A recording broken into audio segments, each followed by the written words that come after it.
അസ്സലാമലൈക്കും. ഞാനിന്ന് വന്നിരിക്കുന്നത് ഞങ്ങളെ മാത്സ് ടെക്സ്റ്റ് ബുക്കിലെ 4ാമത്തെ പാഠത്തിലെ സിമ്പിൾ ഇക്വേഷൻസ് എന്ന് പറയുന്ന പാഠത്തിലെ ഒരു ചെറിയ ടോപ്പിക്കുമായിട്ടാണ്. അപ്പോൾ ഞാൻ ക്വസ്റ്റ്യൻസ് എഴുതിയെടുത്തിട്ട് ഞാൻ നിങ്ങൾക്ക് ആ ക്വസ്റ്റ്യൻ വിശദീകരിച്ച് തരാം. Raju's father's age is 5 years more than 3 times Raju's age. Find Raju's age if his father is 44 years old. രാജുവിൻ്റെ ഫാദറിൻ്റെ ഏജിന് 5 വർഷം മോർ ദാൻ 3 ടൈംസ് രാജുവിൻ്റെ ഏജാണ്. അപ്പോൾ രാജുവിൻ്റെ ഏജ് കണ്ടുപിടിക്കാനാണ് പറയണത്. ഫാദറിൻ്റെ ഏജ് എന്ന് പറയുന്നത് 44. അപ്പോൾ നമ്മൾക്ക് ഫാദറിൻ്റെ ഏജ് ഫസ്റ്റ് എഴുതാം. Fathers age is equal to 44.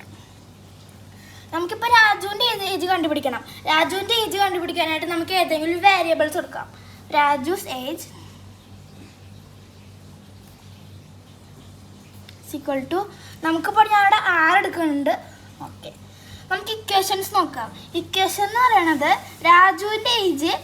രാജുവിൻ്റെ ഫാദേഴ്സിൻ്റെ age 5 years 5 വർഷം more than കൂടുതലാണ് 3 ടൈംസ് 3 തവണ.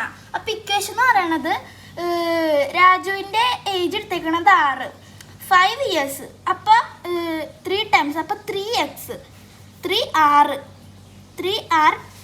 Plus 5 equal to 44. ഇതാണ് ഇക്വേഷൻ വരുന്നത്. ഇക്വേഷൻ സോൾവ് ചെയ്യാൻ വേണ്ടിയിട്ട് നമ്മൾക്ക് ഫസ്റ്റ് 3r ഇവിടെ ഇടാം.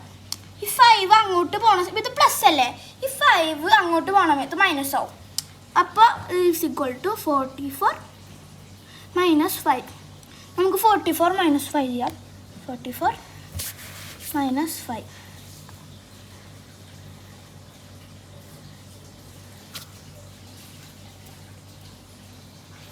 9 39 കിട്ടി. അപ്പോൾ നമുക്കൊരു 39 എഴുതാം. അപ്പോൾ നമുക്ക് 6 ഇവിടെ 6 കിട്ടി. ഇവിടെ 3r എന്ന് പറയണത് ഇതിവിടെ മൾട്ടിപ്ലിക്കേഷൻ ആണ്. 3 തവണ 6 3 ടൈംസ് എന്ന് പറഞ്ഞാൽ ഇത് മൾട്ടിപ്ലിക്കേഷൻ ആണ്. അപ്പോൾ ഇവിടെ r is equal to multiplication അങ്ങോട്ട് പോകുമ്പോൾ ഡിവിഷൻ ആവും. അപ്പോൾ 39 ഡിവൈഡ് ബൈ 3.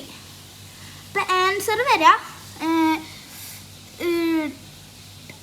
13 ആൻസർ വരാം രാജുവിൻ്റെ ഏജ്. അപ്പോൾ നമുക്കിവിടെ രാജുസ് ഏജ് ഈക്വൽ ടു 13. അപ്പോൾ വീഡിയോ എല്ലാവർക്കും ഇഷ്ടപ്പെട്ടെന്ന് വിചാരിക്കുന്നു. ഇഷ്ടപ്പെട്ടു കഴിഞ്ഞാൽ ലൈക്ക് ചെയ്യുക, സബ്സ്ക്രൈബ് ചെയ്യുക, കമൻറ്റ് ചെയ്യുക.